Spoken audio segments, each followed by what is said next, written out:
Hi, I'm Levy, your friendly neighborhood Chibi Leviathan, and I'm going to be recapping Session 8 of our Dungeons and Dragons campaign for the Shifting War. We were still at the farm of Old MacDonald and interrogating the people there if they knew anything about these assassins who had tried to kill us. We found on them a note basically saying to kill us, or specifically at least to kill both Mako and Kilgore because they know too much. The people there didn't really seem to have any information about it. We interrogated Old MacDonald specifically, told him about our aims, sussed out through some intuition and some insight rolls that he knew more than he was letting on, that he did know about what we assume is a tunnel leading out of there that he was not willing to tell us, but he definitely knew it was there.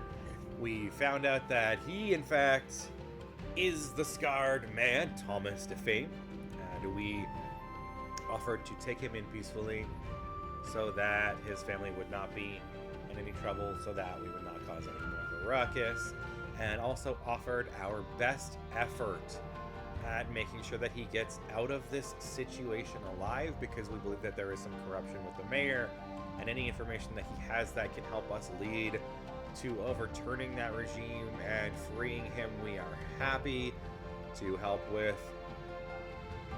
It seems that he's not really in on anything with the mayor, so it's kind of a dead end in that way. We return to town with him and go to the church first to try and get some kind of aid from them, because Rick is adamant that since they were willing to help with the sarcophagus and the mummy thing, the paladins there specifically anyways were willing to help, that perhaps they would aid in this endeavor as well. However, we were mistaken, and they will do nothing in this particular situation because it leans more into having to do with laws and politics and political figures and that kind of thing, which is not anything to do with just, keeping the people safe from undead threats and things of that nature, that the church was definitely willing to investigate and help him. So we take him instead to the guild office, where the head of the guard immediately comes over and backhands Thomas DeFame. I keep calling him Willem DeFame. It's Thomas DeFame. And we realize then that they have some sordid history. It seems that they served together in some kind of way. And so we do make sure that while we are there, we impart upon the clerk, I believe is Phil, that this needs to be delayed, that this execution needs to be delayed. We imparted upon the captain as well that he needs to make some kind of a spectacle out of this and not just execute Thomas in cold blood immediately, so that we can buy some time to try to find a way to have this conviction overturned or the sentencing changed to save this man. We do go about the town and try to figure that out in any way that we're capable of. Specifically, Rick and Hush go to the Bananos and their spy and thief friends and network.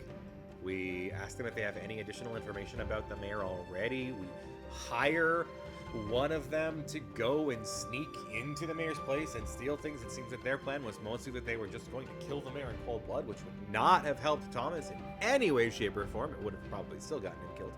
And Rick tries to impress upon Hush that if they have any additional aid that they can try to request from anybody else in the town through any of the networks or connections that they have, that they should do so, which leads us to go over to her Harper friends and explain to them the situation and ask for aid. Although Hush, still, having found out about these Harpers, has not revealed any of that information to the party, to Rick, to anyone.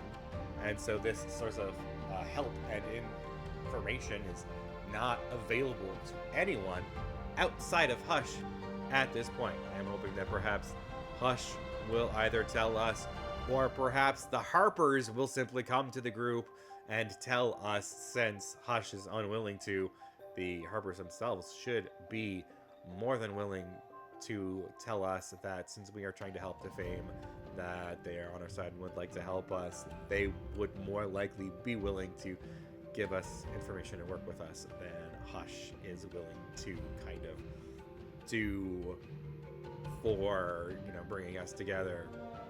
I would think that they would be willing to. Anyways, we head out on our next quest the next day after leaving Kilgore and Mako inside of their jail cell. We are accompanied by our new friend, who I neglected to mention we met when we turned in Thomas, whose name is Charlie, and is a tall, kind of slow-talking person of... Oh, what's that race called? Not the half giants, but like the ones that are like bovine. The ones that can turn invisible and do other cool things. And I can't remember the name. Anyways, he's that cool, animalistic, awesome race. And we're not sure exactly what kind of skill Charlie has at this time, as he seems to simply have a watering can and not be willing to talk about the specifics of how he does things. Doesn't seem to have much personal effects that he carries with him or any real attachment to them. Kind of a little bit like Mako in that sense. Anyways, after spending the night at the inn together, where he is unable or unwilling, we are not completely sure, to pay for the inn and spends the night outside, we head off to our task, which is to find and take down this encampment of the Red Cloaks, the same that we had fought when we were traveling with the caravan. We sniped with our longbows and other ranged artillery the guards at the gate of it, let ourselves in, and using the scroll of the sky self that Rick had found in the bathroom, the toilet paper scroll, and also Charlie's ability to disguise himself as well, since he is a Furbolg. That's the one. Furbolg has that ability innately. We decided to be the guards.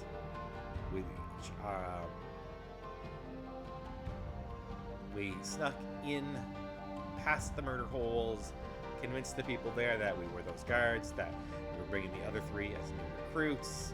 We went further in and crossed a bridge and managed to convince the ones there that we were the same thing. Still trying to just, bring some new recruits out to the back to meet the boss and all of that. We specifically are looking for the boss to kill him.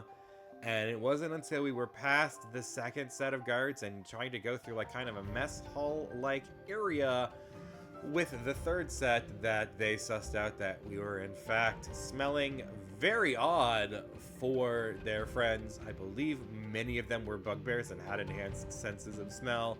And it's at that point that we end the night about to start a combat with these Red Cloaks.